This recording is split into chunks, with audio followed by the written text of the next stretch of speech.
Hello, in this video I'm going to cover high probability candlesticks for day trading. It's important to first have a basic understanding on candlesticks interpretation. If not, just click on the link in the video description to watch the previous video on candlesticks interpretation.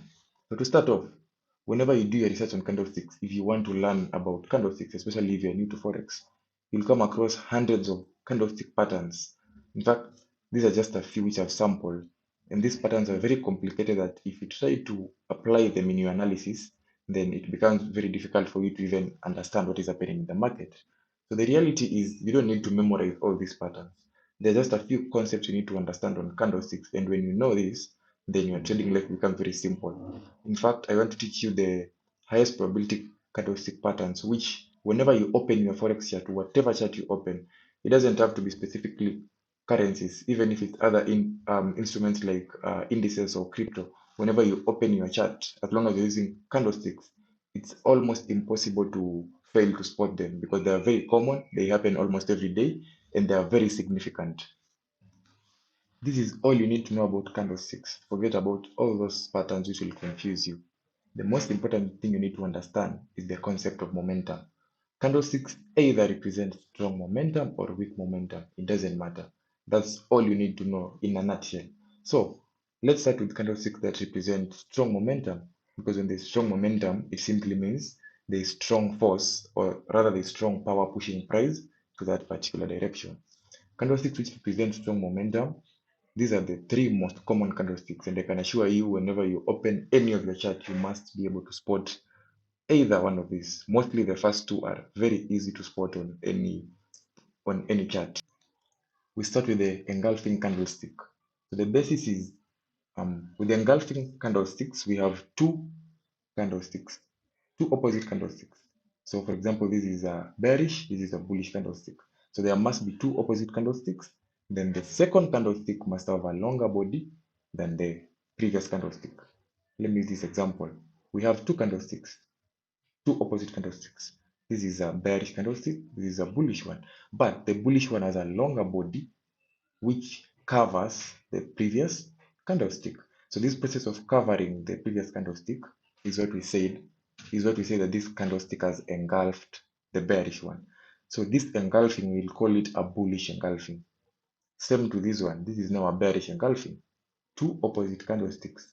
Second one, which is the bearish one, has a longer body. It comes and closes below the opening price of the bullish candlestick. So the red candlestick has engulfed this bullish candlestick. So we call this a bearish engulfing. And in application, bullish engulfing indicates that we have strong buyers. Bearish engulfing indicates we have strong sellers. So the best way to apply this is, for example, in a trending market. This is an uptrend. In an uptrend, we want to be looking for buy trends, right? So since we know that the market is buying, we want to be looking for bullish engulfing to confirm for us that the buyers are strong. So if you get a bullish engulfing here, that is a good confirmation that the buyers are strong. Here we had an impulse move, price retraced all the way here, then it formed another bullish engulfing. So this bullish engulfing could be a signal that the buyers are back in control, that the retracement has ended, and now buyers want to continue pushing the price higher. Same thing to here. So that's a good example of a bullish engulfing. Bearish engulfing, because it indicates strong sellers, you want to apply it maybe in a downtrend most of the time. For example, here we have a downtrend, the market is forming lower lows, lower highs. So if you look, anytime we had a bearish engulfing, for example, at this point, price dropped, it made a small retracement. We had another bearish engulfing, it dropped. We also had another small bearish engulfing here. So whenever you see the bearish engulfing, to you it should be a signal of strong sellers coming in. So as you've seen, we've applied it in a downtrend, and the other one we applied it in an uptrend, respectively, because you want to combine also other factors before applying these candlesticks. But the most important concept is to understand that engulfing candlesticks signal price momentum. Then we have the long-bodied candlesticks. So these ones are very direct to interpret. So they are simply candlesticks which have long bodies. So they also indicate strong price momentum. Now the keyword is strong price momentum. So whenever you see long-bodied candlesticks, it indicates that we have strong force to push price towards that particular direction. So whether it's bullish or bearish, for example, here we have a bearish long body candlestick. Price dropped. We had a bullish one. Price went up. Same concept. So again, for you to apply this concept well, you have to combine with other technical factors. But most importantly is for you to know that whenever you see long bodied candlesticks, especially when they form after a long time of price indecision, maybe we had a consolidation, then price breaks out, then it forms a very long bodied candlestick. Most of the time it indicates that we finally have strong price momentum. Finally, we have a Marubozu candlestick. I know the name might sound complicated, but it's very easy to understand. If you notice with these candlesticks, they lack shadows. This is a bullish one, this is a bearish one. Both of them lack shadows above and below. So remember we said shadows represent price rejection. So if a candlestick lacks shadows, it means it lacks price rejection. So if this candlestick is green and it lacks shadows, it means sellers were unable to reject buyers. So that means buyers are very strong. In the same with this red candlestick.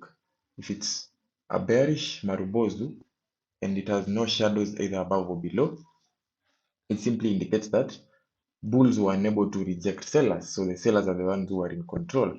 So bullish Marubozu represents strong buying momentum. Bearish Marubozu represents strong selling momentum. This is how they look on paper, but on your chart, it's possible to find Marubozus which look like this. In fact, most of the time, these are the type of Marubozus that you are going to come across. You can call them a one-sided Marubozu where it has a shadow below. For example, this is a buying candlestick. Price is buying. Yes, it first some sellers were rejected here below. Then price bought all the way up. But you see, toward the upside, there's no rejection. So that means buyers were not rejected by the sellers. So it also shows that buyers are in control. Same with this one. Price was selling. It had a shadow above, meaning buyers were rejected by the sellers. Then the sellers sold. They pushed price below, but the sellers found no rejection here by the buyers. So this one also shows that sellers are in control. So whenever you see these two types of candlesticks, whether bullish or bearish, they indicate strong price momentum. Let me show you an example in a live chat. This is GBP Most of the time, these Marubozus, especially on GBP it's very easy to spot them. For example, here you see we have, let me just zoom in the chart. We have a bearish Marubozu here. This candlestick lacks rejection towards the downside. So whenever you see such candlesticks, we've said a bearish Marubozu represents strong price, strong bearish price. So that means sellers are the ones who are strong. So you might also want to apply this in a downtrend the same way we talked about application of these candlesticks. So that if it is a bearish momentum candlestick, it will be safe when you apply it in a downtrend, and vice versa if it's a bullish one. So let's zoom in here. If you look carefully, here we have another bearish Marubozu. Whenever you see this candlestick, it shows you that sellers are the ones who are strong. We also got another one here. And if you check carefully, after they were formed, price eventually dropped all the way down. So we move on to the short-bodied candlesticks. Remember we said that to make our work simple when we're interpreting candlesticks, to avoid memorizing all those patterns, all we want to focus on is the word momentum. We've already discussed that candlesticks simply represent price momentum. Momentum could either be strong or weak. So we've already covered the strong momentum candlesticks, the likes of the bearish engulfing, all those candlesticks. So now let's move to the short-bodied candlesticks and what they represent. When you talk of short-bodied candlesticks, this is where you'll be finding examples of the dojis, the short-bodied candlesticks. We have things like the spinning tops, we have the hanging man, the hammer. All those candlesticks are very difficult when you want to memorize them. But if you just understand what they mean, then your trading life becomes very simple. So when you open a Forex chart, instead of trying to be looking for specifically a pattern, which is very complicated, you just want to interpret candlesticks based on how they look. For example, if I look here, it's very easy to spot. We already have a long-bodied candlestick. It's a bearish one. This long-bodied candlestick also serves as a bearish engulfing, because if you look carefully, we have two candlesticks and it's longer than the previous one. Remember we said this long bodied candlestick, or rather also a bearish engulfing, represents we have strong sellers. And I want you to look that indeed after the long candlestick, sellers were in control. And we say that anytime we see small bodied candlesticks, it shows that we have weaker momentum. For example, in this market, price is in a downtrend. It's forming lower highs, lower lows. So if it's in a downtrend, we are looking to sell, right? So from this point to this point, we had an impulse move. Price was selling. But from this point, if you look carefully, from this point to here, we had a retracement, right? But whenever price is retracing, we know that this is not the main move. We are expecting price to continue dropping. So as price was retracing, I want you to realize that at some point it starts forming small bodied candlesticks. They are very small, very small, very small. So when these small bodied candlesticks are being formed, it shows that we have weaker momentum for the buyers, right?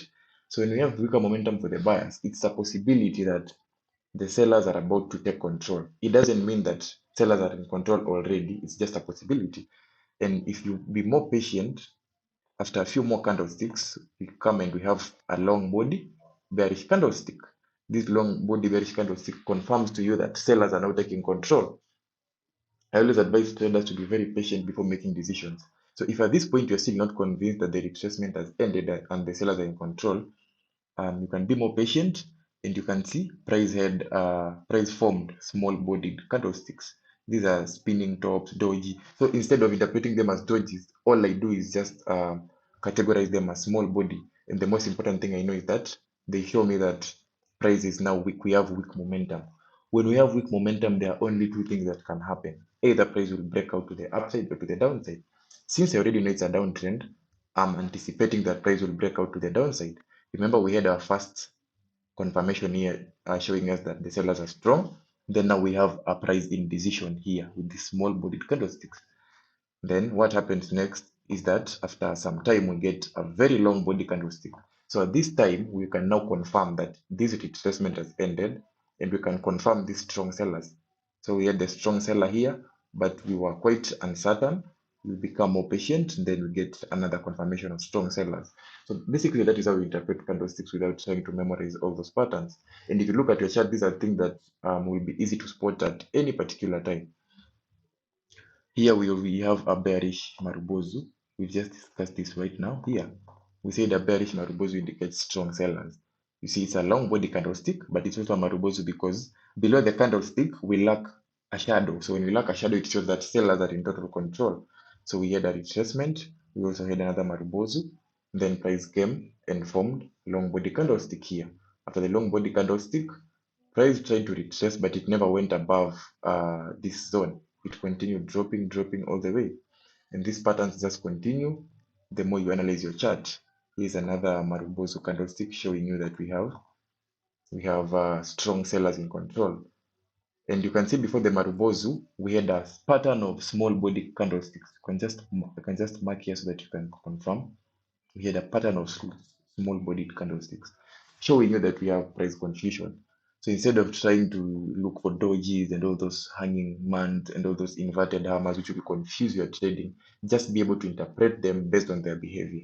Then it becomes very easy. So after the confusion here, we now get bearish Marubozu, which is a long body candlestick also. So it serves as two confirmation that sellers are actually strong. If you take your sell trade there, price continue dropping all the way. So basically that is the simplest way to interpret candlesticks without memorizing. So that brings me to the end of this session.